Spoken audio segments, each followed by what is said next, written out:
Hi friends, இந்த உலகம் முழுக்க ரசிகர்களை கவர்ந்த மான்ஸ்டர் வெஸ் திரைப்படங்களில் மிகப்பெரிய ஒரு முதலாக கருதப்பட்ட காட்சிலா வர்சஸ் காங் பற்றி தான் இன்றைக்கி நம்ம விரிவாக பார்க்க போகிறோம். இந்த கதையில் பிரம்மாண்டமான ஆக்ஷன் சீன் இருக்கும், யாராலையுமே புரிஞ்சிக்க முடியாத அளவுக்கு மர்மம் இருக்கும், உணர்ச்சிகள் இருக்கும், கண் கவர்ற விஎஃப்எக்ஸ் காட்சிகள் இருக்கும். இது எல்லாமே நிறைஞ்சு கிடக்கிற இந்த படத்தை ஸ்கிப் பண்ணாமல் கடைசி வரையும் பார்த்தா இந்த படத்தோட கதை முழுசாக உங்களுக்கு புரியும். வாங்க படத்தை பற்றி பார்க்கலாம். இந்த கதை ஒரு மிகப்பெரிய காட்டில் தான் தொடங்குது. இந்த காட்டில் நம்ம கதையோட ஹீரோவான காங் பார்த்திங்கன்னா அழகாக அமைஞ்சு அவனோட அன்றாட வாழ்க்கையை வாழ்ந்துக்கிட்டு இருக்கிறான். மரங்களில் ஏறி விளையாடுறான், உணவு தேடுறான், அமைதியாக தன்னோட உலகத்தில் வாழ்ந்துக்கிட்டு இருக்கிறான். ஆனால் சில நொடிகள்லேயே இது ஒரு காடு கிடையாது. மனுஷங்கள் இந்த காங்கை காப்பாற்றுறதுக்காண்டி மிகப்பெரிய ஒரு கூடாரம் மாதிரி ஒரு காட்டு அமைச்சு அதுக்குள்ளே இவனை வச்சு பாதுகாத்துட்டு இருக்காங்கிறது அப்போ கொஞ்ச நேரத்தில் நம்மளுக்கு தெரிய வரும். இது எப்படி நம்மளுக்கு தெரிய வரும் அப்படின்னா, காங்கு தன்னோட உலகத்தில் இருக்கும் போது ஒரு மரத்தை பிடுங்கி மேலே தூக்கி எறிவான். அதுவே ஒரு மேகத்தில் போய் அடிக்கும். அந்த மேகத்திலேருந்து சில மின்பொறிகள்லாம் கொட்டும். அப்போ தான் நம்மளுக்கே தெரியும் அது ஒரு காடு கிடையாது, மனுஷர்கள் வரக்கூடிய ஒரு கூடாரம் அப்படிங்கிறது. இந்த காங்கு வெளி உலகத்துக்கு போனால் நம்மளோட மனுஷ உலகத்துக்கு ஆபத்து வந்துடும் அப்படின்னு சொல்லி தான் இவனும் ஒரு செயற்கை கூடாரத்தில் வச்சு அமைதியாக பாதுகாத்துட்டு வருவாங்க. இந்த கூடாரத்தை அமைக்கிறதுக்கு முக்கியமான விஞ்ஞானிகளாக இருந்த பேர் என்னென்னு பார்த்தீங்கன்னா இலியான், ஆண்ட்ரூஸ். இவங்க 2 பேரும் தான். இவங்க 2 பேரோட தலைமையில் தான் இந்த காங்கே வாழ்ந்துக்கிட்டு இருப்பான். இந்த இலியானுங்கிறவங்க ஒரு சின்ன குழந்தைய வச்சுருப்பாங்க. அவள் பேர் ஜியா. இந்த ஜியா யார் அப்படின்னா, இந்த காங்கோட உண்மையான வீடாக இருந்த ஹாலோவரத்தில் இருந்த பழங்காலத்து மனிதர்களில் ஒருத்தர் தான் இவ இந்த ஹாலோவரத்துலேருந்து எப்படியோ இந்த மனுஷ உலகத்துக்கு வந்துடுவா. அந்த காங்கு வரும்போது இவளே அழைச்சிட்டு வந்துடுவாங்க. ஆனால் இவளுக்கு இந்த மனித உலகம் இவளுக்கு செட் ஆகாது. இந்த காங்கிட்ட இவன் நல்லாவே பேச முடியும். இந்த ஜியாவால் மட்டும்தான் இந்த காங்கிட்ட பேச முடியும். காங்கு ஜியாக்கிட்ட மட்டும் தான் அமைதியாகவே நடந்துப்பான். என்னதான் இவ்வளோ பெரிய காட்சிலாவே அடித்து மனிதர்களை துன்புறுத்தினாலும் ஆனால் காங் ஜியாக்கிட்ட மட்டும் அமைதியாக அவனோட குழந்தை மாதிரியே பார்த்துப்பான் காங். அதனால தான் ஜியாவை இவங்க அப்படியே அமைதியாக எதுவுமே பண்ணாமல் இவ என்ன சேட்டை பண்ணாலும் அவளை அவங்களோடய வச்சுருப்பாங்க. சொன்னேன்ல, காங் மிகப்பெரிய மரத்துண்டை எடுத்து மானத்தில் வீசுவான் அப்படின்னு. இதை வச்சு இவங்க என்ன தெரிஞ்சுக்கிறாங்க அப்படின்னா, காங் இங்கே சுதந்திரமாகவே இல்லை, அவனுக்கு ஏதோ இங்கே அன்கம்ஃபர்டபுளாக இருக்குது அப்படின்னு சொல்லிட்டு இந்த இலியனுங்கிறவங்க புரிஞ்சுப்பாங்க.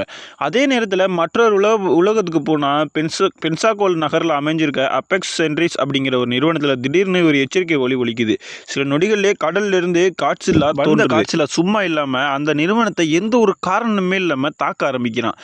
இவன் எப்படி தாக்குறான் அப்படின்னா, அவனோட அட்டாமிக் பிரீத்தை வச்சு எல்லாத்தையும் அப்படி தரமட்டமாக்குறான். இந்த அட்டாமிக் பிரீத் அப்படின்னா என்னன்னு கேட்டிங்கன்னா, இந்த டிராகன்லாம் வரும்ல, நெருப்பு வரும்ல, அந்த மாதிரி இவனுக்கு ஒரு அட்டாமிக் பிரீத்துங்கிறது வரும். அது எப்படின்னா கரண்ட் மாதிரி இவன் வாயிலேருந்து வரும். இது ஒரு மிகப்பெரிய செய்தி அப்படிங்கிறதுனால உலகம் முழுக்க நேரலையாக எல்லா நியூஸ் சேனல்லையும் பரவப்பட்டு வருது. மக்கள் அனைவருமே ரொம்ப அதிர்ச்சி அடைகிறாங்க. ஏன் அப்படின்னு கேட்டிங்கன்னா, இதற்கு முன்னாடி காட்சிலா மனிதர்களை காப்பாற்றிட்டு இருந்தான். ஆனால் அவனே இப்போ மனிதர்களை தாக்குறான் அப்படின்னா என்ன நடக்குதுன்னு யாருக்குமே தெரியல. இந்த கேள்வி உலகம் முழுக்க எழுந்துகிட்டு இருக்கு. இந்த சம்பவத்தை பார்த்த முன்னாள் அப்பெக்ஸ் ஊழியரான பெர்னி ஹெய்ஸ் அப்படிங்கிறவர் இந்த நிறுவனத்தில் ஏதோ ஒரு ரகசியமான விஷயம் நடக்குது, அதனால தான் காட்சிலாவுக்கு பிடிக்காம இந்த நிறுவனத்தையும் தாக்குறான், உலகத்தையும் தாக்குறான் அப்படிங்கிறத அவர் புரிஞ்சுக்கிறாரு. அதே நேரத்தில் அவரோட சேர்ந்து மொடிசன் ரசல் அப்படிங்கிறவங்களும் ஒரு இளம்பெண்ணும் அவரோட நம்பர் ஜோஸும் 2 பேருமே பெர்னியோட சேர்ந்து உண்மையை கண்டுபிடிக்கணும் அப்படின்னு முடிவு செய்கிறாங்க. இவ்வளோ விஷயம் நடந்துகிட்டு இருக்க இந்த நேரத்தில் அப்பெக்ஸ் நிறுவனத்தோட தலைவராக இருக்கக்கூடிய வால்டர் சிமன்ஸ் அப்படிங்கிற ஒரு உலகத்தை காப்பாற்ற ஒரு புதிய திட்டத்தை அறிமுகப்படுத்துறாரு. அது என்ன திட்டம் அப்படின்னா, பூமியோட ஆழத்தில் இருக்கக்கூடிய ஹாலோவர்த், அதாவது காங்கோட வீடு. அந்த வீட்டில் பார்த்தீங்கன்னா ஒரு அளவில்லா ஆற்றல் இருக்குது. அந்த ஆற்றலை நம்ம கண்டுபிடிச்சிட்டோம் அப்படின்னா எந்த டைட்டனுக்கு நம்ம பயப்படவே தேவையில்லை. டைட்டன் அப்படின்னா அந்த காட்சிலா இந்த மாதிரி பெரிய மிருகங்கள், அதான் டைட்டன் அவர் சொல்லுவார். அதை பற்றி நம்ம பயப்படவே தேவையில்லை அப்படின்னு சொல்கிறாரு. ஆனால் ஹாலோவர்த்துக்கு பாதுகாப்பாக வழிகாட்டக்கூடிய ஒரே ஒரு உயிரினம் அப்படின்னா அது காங் மட்டும்தான். காங் வெளியில் வந்துச்சு அப்படின்னா காட்சிலாவுக்கும் காங்குக்கும் ஆகாது, 2 பேருக்குமே சண்டை வந்துடும் அப்படின்னு இவங்க காங்கை வெளியில் விட மாட்டாங்க. ஆனால் ஹாலோவர்த்துக்கு போகணுன்னா அவன் மட்டும்தான் வழிகாட்டணும். இது எப்படி சந்திக்கிறதுன்னு யாருக்குமே தெரியலை. ஆரம்பத்தில் டாக்டர் ஆண்ட்ரூஸ் பார்த்தீங்கன்னா இதற்கு எதிர்ப்பு தெரிவிக்கிறார். இதெல்லாம் வெளியிலலாம் காங்க விட முடியாது அப்படின்னு சொல்கிறாரு. வெளியே கொண்டு வந்தால் காட்சிலா அனைவரையும் தேடி வந்துடும் அப்படின்னு எல்லாருக்குமே தெரியும். இந்த சூழ்நிலை எப்படி காங்க நாங்கள் வெளியில் விடுறது அப்படின்னு சொல்கிறாரு. இந்த ஹாலோவர்த்துக்கு போகக்கூடிய வழி பார்த்தீங்கன்னா கடலுக்கு நடுவில் ஒரு தீவில் இருக்கும். ஆனால் அந்த தீவுக்கு அப்புறம் உள்ளே போகிறதுக்கு காங்க தான் வழிகாட்டணும். அதனால் இவங்க கடலில் பயணம் செஞ்சாகணும். கடலுங்கிறது சாதாரண விஷயம் கிடையாது, காட்சிலா வாழக்கூடிய ஒரு இடம்.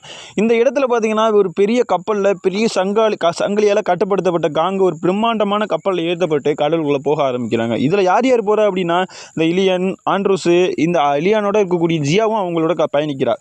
கடல் அமைதியாக இருக்குது. ஃபஸ்ட் நாள் 2வது நாளில் எந்த ஒரு பிரச்சனையுமே இல்லை. ஆனால் ஆயிரக்கணக்கான கிலோமீட்டர் தூரத்தை உள்ளே போனதுக்கப்புறம் காட்சிலா காங் இருப்பதை உணர்றான் காட்சிலா. இந்த நேரத்தில் கடலோட ஆழத்திலிருந்து அவன் மெதுவாக மேலே வர ஆரம்பிக்கிறான்.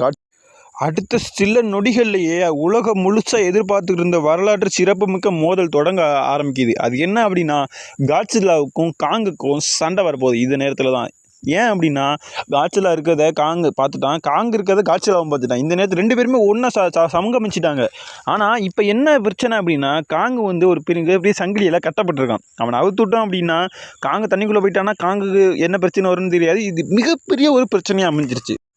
என்னதான் காங்கு வந்து காட்சில்லா பார்த்துட்டாங்க, காட்சில்லா காங்கை பார்த்துட்டான்னு சொன்னாலும் இவங்க 2 பேருமே இன்னும் ஒன்று சேரலை. இந்த நேரத்தில் காங் பயந்துகிட்டு இருந்த கப்பலில் பார்த்தீங்கன்னா ஒரு சிக்னல் தோன்றுது. அந்த சிக்னலை பார்த்துட்டு அதிகாரிகள் அனைவருமே அப்படி பதற்றம் அடைகிறாங்க. ஏன் அப்படின்னா, காட்சில்லா காங்கை நோக்கி ரொம்ப கிட்ட வந்துருச்சு, வேறு யாருமே இல்லை காட்சில்லா தான் அப்படின்னு எல்லாருமே முடிவு செஞ்சுட்டாங்க. கடலோட ஆழத்துலேருந்து மேலே வந்து காட்சில்லா பார்த்தீங்கன்னா அவனோட முதுகு தகடுகள்லேருந்து ஒரு நீல நிற ஒளியை எழுப்ப ஆரம்பிக்கிறான். அந்த காட்சியை பார்த்ததுமே இராணுவ வீரர்கள் உடனடியாக தாக்குதலுக்கு தயாராகிறாங்க. அந்த நீல நிற ஒளி என்ன அப்படின்னா, காட்சில்லா எந்த ஒரு எதிரியாக இருந்தாலும் வாடா சண்டைக்குன்னு கூப்பிடுற ஒரு முன்னெச்சரிக்கை அப்படின்னு கூட சொல்லலாம். சில நொடிகளிலேயே காட்சில்லா கடலில் இருந்து முழுவதுமாக உருவத்தை வெளியேற்றிடுச்சு, முழுவதுமாக வெளியில் வந்துருச்சு. அவன் எழுப்ப கர்ஜனை பார்த்தீங்கன்னா கடல் முழுவதும் எதிரொலிக்குது. அப்படி கத்துறான் அவன் காட்சில்லா. கப்பலில் சங்கிலியால் கட்டப்பட்டிருந்த காங்கு தன்னையோட பழைய எதிரி வந்து பார்த்து உணர்ந்த சத்தமாக அவனும் காங்கும் கடிச்சிருக்கிறான். இருவருமே ஒருவர் நேராக பார்க்குறாங்க. அடுத்த நொடியே காட்சில்லா போர்க்கப்பல் நோக்கி தாக்குதலை தொடங்குறான். அவன் வாளால் கப்பலை அப்படியே புரட்டி போட்டுடுறான். பெரிய அலைகள் எழுங்குது. பல வீரர்கள் கடலுக்குள்ளே முழுங்கிடுறாங்க. இவ்வளோ நிறைய விஷயம் நடந்துக்கிட்டு இருக்கனால இந்த குழப்பத்தில் யாருக்கு என்ன பண்ணுறதுனே தெரில. அதனால காங்கில் கட்டப்பட்டிருந்த சங்கிலியை அவுத்து விட்றாங்க. சுதந்திரமாக காங்கு ஒரு கப்பல்லேருந்து இன்னொரு கப்பலுக்கு தாவி காட்சில்லாவை நேருக்கு நேர் எதிர்கொள்கிறான். இருவருக்கும் இடையில் இருக்கக்கூடிய மோதல் பார்த்திங்கன்னா அப்போ தான் ஆரம்பிக்குது. காங்கு தன்னோட சக்தி வாய்ந்த கைகளால் காட்சில்லாவை பலமாக குத்துறான். சில நொடிகளிலே காட்சில்லா தடுமாறுது. ஆனால் உடனடியாக மீண்டும் வந்து தன்னோட தாக்குதலை தொடங்குது. கடல் முழுவதும் கொந்தளிக்குது. அப்படி காட்சில்லாவும் காங்கு சண்டை போடுறதுனால காட்சில்லா திடீர்னு கடலுக்குள்ளே மூழ்கி இப்போ கீழே போயிடுறான். ஆனால் காங்கு காட்சில்லா பிடிச்சிக்கிட்டு இருந்தனால காங்கும் கடலுக்குள்ளே போயிடுறான். மனிதர்கள் இதை பார்த்து ரொம்ப அதிர்ச்சி அடைகிறாங்க. தோற்றுருவான் போல, கடலுக்குள்ளே காங்கை வந்து காட்சில்லா இழுத்துட்டு போயிடுச்சு, காங்கு அவ்வளோதான் அப்படின்னு யோசிச்சுக்கிட்டு இருக்க நேரத்தில் அந்த நேரத்தில் போர் விமானங்கள் காட்சில்லாவை நோக்கி வருது. ஏவுகணைகள் வீசப்படுது. காட்சில்லா சில நொடிகளில் கவனம் சிதறுது. அந்த வாய்ப்பை மீண்டும் பயன்படுத்திக்கிட்ட காங்கு பார்த்தீங்கன்னா கப்பலில் திரும்ப ஏறிடுறான் தண்ணிக்குள்ளேருந்து. ஆனால் காட்சில்லா இப்போ தன்னோட மிகப்பெரிய ஆயுதமாக இருக்கக்கூடிய பயன்படுத்த முடிவு செய்கிறான். அதான் அந்த அட்டானமிக் பிரீத். அவனோட உடல் முழுவதும் நீல நிற ஆற்றலாக பரவுது. அப்படியே அந்த நீல நிற அந்த அட்டானமிக் பிரீத்தை வந்து அவன் வெளியிடுறதுக்காண்டி ரொம்ப முயற்சி செஞ்சுட்டு இருக்கான். நேராக அந்த அட்டானமிக் பிரீத்தை காங் மேலே அப்படியே செலுத்துகிறார். காங்கு வேகமாக தாவி அந்த தாக்குதலேருந்து இன்னொரு கப்பலுக்கு போயிடுறான். அந்த அட்டானமிக் பிரீத்தே அந்த கப்பலை நோக்கி இப்போ இது பண்ணி அந்த கப்பலையே அப்படியே சிதைச்சிருது. சண்டை மேலும் கொடூரமாகுது. ஏன்னா அட்டானமிக் பிரீத்தை யூஸ் பண்ண ஆரம்பிச்சிட்டான் அப்படிங்கிறதுனால. அந்த தருணத்தில் காட்சியில் பார்த்தீங்கன்னா இந்த சண்டையில் வென்றது நான் தான்டா அப்படின்னு எச்சரிப்பது போல் ஒரு கர்ஜனையை விட்டுட்டு கடலுக்குள்ளே திரும்ப போயிடுறான். ஏன் அப்படின்னா, இந்த அட்டானமிக் பிரீத்தை மட்டும் நான் யூஸ் பண்ணேன் அப்படின்னா உங்கள் யாராலையுமே எதுவுமே பண்ண முடியாது, அது காங்கா இருந்தாலும் சரி அவனோட அப்பனாக இருந்தாலும் சரி அப்படிங்கிற மாதிரி சொல்லிவிட்டு அவன் கடலுக்குள்ளே போயிடுறான். காங்கு உயிருடன் இருந்ததால் மிகவும் சோர்வடைஞ்சிடறான். ஏன்னா இவ்வளோ சண்டை நடந்துருச்சு அப்படிங்கிறதுனால ரொம்பவே சோர்வடைஞ்சிடறான். இந்த போருக்கு பிறகு விஞ்ஞானிகள் ஒரு முடிவுக்கு வர்றாங்க. காட்சில்லாவை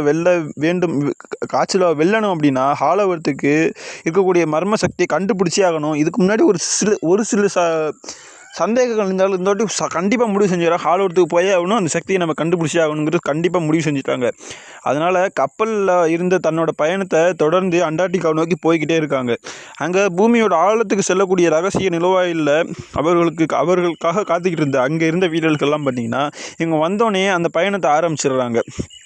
ஏன் அப்படின்னா, ஆபத்துக்களை எதிர்கொள்கிறதுக்காக இன்னும் நம்ம தயாராக இருக்கணும் அப்படிங்கிறதே நல்லா முடிவு செஞ்சிடறாங்க. அதுக்கப்புறம் அவங்க அண்டார்டிகாவே அடைஞ்சிடுறாங்க. அடைஞ்சதுக்கப்புறம் பார்த்திங்கன்னா விஞ்ஞானிகள்லாம் காங்க பூமியோட ஆழத்துக்கு அழைச்சிட்டு போகணும் அப்படிங்கிறதுக்காண்டி ஹாலோவர்த்து உலகத்துக்கு கொண்டுக்கிட்டு செல்கிறாங்க. அந்த உலகத்தில் நுழைஞ்ச உடனே அவர்கள் எல்லாருமே இதுவரை எதிர்பார்க்காத ஒரு வியப்பான விஷயங்கள்லாம் பார்க்குறாங்க. அந்த இயற்கையை பார்க்குறாங்க. அந்த ஹாலோவர்த்தில் இருக்கக்கூடிய இயற்கையை வந்து இவங்க பார்க்குறாங்க. தலைகீழாக மிதக்கக்கூடிய மலைகள் இருக்குது, வித்தியாசமான காடுகள் இருக்குது, காங்கோட பிரம்மாண்டமான காட்சியிலோட பிரம்மாண்டமான உயிரினங்கள்லாம் அங்கே இருக்குது. அது வேறொரு உலகத்துக்குள்ளே போன மாதிரியே இருக்குது. ஹாலோவர்த்துங்கிறது என்ன அப்படின்னா, அண்டார்டிகாலேருந்து ஒரு பள்ளம் மாதிரி பூமிக்குள்ளே போகும். அந்த அந்த பள்ளத்துக்குள்ளே போயிட்டே இருந்தோம் அப்படின்னா அந்த பள்ளத்துக்குள்ளே மிகப்பெரிய ஒரு உலகமே இருக்கும். அதுதான் ஹாலோவர்த். அங்கே தான் வந்து காங் வாழ்ந்துக்கிட்டு இருந்தான். அங்கேருந்து தான் பூமிக்கு வந்துடுவான். அங்கே ஹாலோவர்த்தில் இருந்த காங்கோட சொந்தக்காரங்களாம் எல்லாருமே இருந்துருவாங்க. காங்கோட இது உயிரினத்திலேருந்து உயிரோட இருக்கக்கூடிய ஒரே ஒருத்தன் அப்படின்னா காங்கு தாங்க. அது மாதிரி காட்சில்லாவோட உயிரினத்தில் உயிரோட இருக்கக்கூடிய ஒரே ஒரு உயிரினம் காட்சில்லா மட்டும்தான். இந்த காங்கு இதுவரையும் தன்னோட ஒரு வந்து எந்த ஒரு இடத்துலையுமே வந்து அவன் வந்து ஒரு நிம்மதியாக இல்லாமல் இருந்த நேரத்தில் இந்த ஹாலோவத்துக்குள்ளே வந்த உடனே அவன் நிம்மதியை பார்க்குறான். ஒரு நிம்மதியை வந்து காங்கு உணர்றான். அந்த இடத்துல பார்த்தீங்கன்னா மிகவும் அமைதியாக அவன் நடக்கிறான். அந்த உலகத்தில் அவனுக்கு புதிதாக எதுவுமே இருக்க மாதிரி தெரியல. இல்லை, ஏற்கனவே அவன் அங்கே இருந்த மாதிரி தான் உணர்றான். சில தூரம் போய்கிட்டே இருக்கிறான். போனதுக்கப்புறம் மிகப்பெரிய பழமையான கோவில் அடைகிறான். அங்கே அவனோட முன்னோர்கள் வாழ்ந்த இடத்தெல்லாம் அவன் வந்து பார்க்குறான். இங்கே மிகப்பெரிய கோவிலோட நடுவில் ஒரு கோடாரி இருக்குது. அங்கே காங்க அதை எடுத்த உடனே அந்த ஆயுதம் அவனோட சக்தியை உணர்றான். அங்கே அந்த கோடாரி எடுத்தோடனே அவனோட சக்தி இதுதான் அப்படிங்கிறத அவன் காங்க உணர்றான். அந்த கோடாரி ஒரு சாதாரண ஆயுதம் இல்லை, காட்சில்லாவை அடிக்கக்கூடிய ஒரு அணுசக்தி ஆயுதம் அப்படிங்கிறதையும் அவன் தெரிஞ்சுக்கிறான். இதுக்கிடையில் அப்பெக்ஸ் நிறுவனத்தில் இருக்கக்கூடிய விஞ்ஞானிகள்லாம் பார்த்தீங்கன்னா ஹாலோவர்த்தில் இருக்கக்கூடிய ஆற்றலை பதிவு செய்கிறாங்க. அந்த பூமியில் மேல் ரகசியத்தை ஆய்வகத்துக்கு அனுப்புகிறாங்க. இது வரைக்கும் நம்ம என்ன நினச்சிக்கிட்டு இருந்தோம் அப்படின்னா, காட்சில்லாவுக்கும் காங்குக்கும் சண்டை நடக்குது, இதில் யார் ஜெயிக்கிறாங்களோ அவங்க தான் வின்னர், அதுக்கப்புறம் வந்து படம் முடிஞ்சிடும் அப்படின்னு நினச்சிக்கிட்டு இருந்தது எல்லாருக்குமே இப்போது ஒரு மிகப்பெரிய ஒரு ட்விஸ்ட்டு காத்துக்கிட்டு இருக்குது. என்ன ட்விஸ்ட் அப்படின்னா, இந்த அப்பெக்ஸ் நிறுவனம் பார்த்தீங்கன்னா மெகா காட்சில்லா அப்படிங்கிற ஒரு இயந்திர டைட்டன் உருவாக்குறாங்க. அதாவது இரும்பில் ஒரு உண்மையான காட்சில்லாவை உருவாக்குறாங்க. இதுதான் பார்த்தீங்கன்னா இந்த காட்சில்லாவுக்கும் காங்குமே ஒரு எதிரி. இன்னமும் வந்து இந்த ஹாலோவத்தில் இருக்கக்கூடிய சக்தியெல்லாம் வச்சு இவங்க ஒரு இயந்திர காட்சில்லாவை உருவாக்குறதுக்கு தான் காங்கையே வந்து இந்த உலகத்தில் ஹாலோவத்துக்குள்ளே அழைச்சிட்டு வந்திருப்பாங்க. அப்போ தான் அது எல்லாருக்குமே தெரியும். என்னதான் வந்து இதுக்கப்புறம் வந்து இவங்க இந்த இதை எடுத்துட்டாலும் இதுக்கப்புறம் இந்த மெகா காட்சில்லாவுக்கு இங்கே இருக்கக்கூடிய சக்தியெல்லாம் அனுப்பி அந்த மெகா காட்சில்லாவை உயிரோட உருவாக்கிடுவாங்க. இது எப்படி அப்படின்னா, இந்த அவதார் படத்தெல்லாம் நம்ம பார்ப்போம்ல, ஒரு சின்னோண்டு பெட்டி இருக்கும், அதுக்குள்ளே வச்சு இந்த அவதாரை வந்து இவங்க மைண்டை வச்சு கண்ட்ரோல் பண்ணுவாங்களா, அது மாதிரி ஒரு சின்னோண்டு ஒரு இடம் இருக்கும். அந்த இடத்துக்குள்ள வந்து இந்த மெகா காட்சில்லாவை கண்ட்ரோல் பண்ணுற ஒருவர் அந்த மெகா காட்சில்லாவை கண்ட்ரோல் பண்ணுவார். இந்த இதை வச்சு இவங்க வந்து என்ன பண்ணுவாங்க அப்படின்னா, இந்த மெகா காட்சில்லாவுக்கு உயிர் கொடுத்துருவாங்க. காங்கும் மேலே வந்துடுவான். காங்கும் காட்சில்லாம் ஃபஸ்ட்டு சண்டை போடுவாங்க. இவங்க 2 பேரும் சண்டை போட்டு இருக்கும்போது அந்த மெகா காட்சில்லாம் அந்த அப்பெக்ஸ் நிறுவனத்துலேருந்து வெளியில் வரும். இப்போ என்ன பண்ணுவாங்க அப்படின்னா, காங்கும் காட்சில்லாம் ஒன்று சேர்ந்து இந்த மெகா காட்சில்லாவை தாக்க ஆரம்பிப்பாங்க. கடைசியில் 2 காட்சில்லாவே அடிப்பான், காங்கையும் அடிப்பான். 2 பேருக்கும் எதுவுமே பண்ண முடியாது. மெகா காட்சில்லா ஒரு மிகப்பெரிய ஒரு சக்தியாக மாறிடும். அதுக்கப்புறம் பார்த்தீங்கன்னா ஏதோ ஒரு நேரத்தில் ஒரு நல்ல விஷயமா மெகா காட்சில்லாவை காங்கு தான் அழிப்பான். அதுக்கப்புறம் காட்சில்லா வந்து அவன் வீட்டுக்கு போயிடுவான். காங்கு அந்த நிறுவனம் அந்த செயற்கை உருவாக்கி வச்சிருக்கக்கூடிய அந்த கூடாரத்துக்குள்ளே திரும்ப போயிடுவான். 2 பேருமே அமைதியாகிடுவாங்க. இதுக்கப்புறம் அவங்கவுங்க வேலையை பார்க்க ஆரம்பிச்சிருவாங்க. இதுக்கப்புறம் காங்கு காட்சியில் பார்த்தாலும் சண்டை வரும், காட்சியில் காங்க பார்த்தாலும் சண்டை வரும் அப்படிங்கிறதையும் அவங்க நிரூபிச்சிருவாங்க. இதோட இந்த கதை முடியும் நண்பர்களே. இந்த வீடியோ உங்களுக்கு பிடிச்சிருந்தால் லைக் பண்ணுங்கள். இந்த மாதிரி மூவி கான்டென்ட்ஸு மூவி ஃபேக்ட்ஸ்லாம் தெரிஞ்சுக்கணும் அப்படின்னு நினச்சிங்கன்னா நம்ம சேனலை சப்ஸ்கிரைப் பண்ணுங்கள். நாளைக்கு ஒரு புது வீடியோவில் வந்து உங்களை சந்திக்க வரையும். பாய். See you then.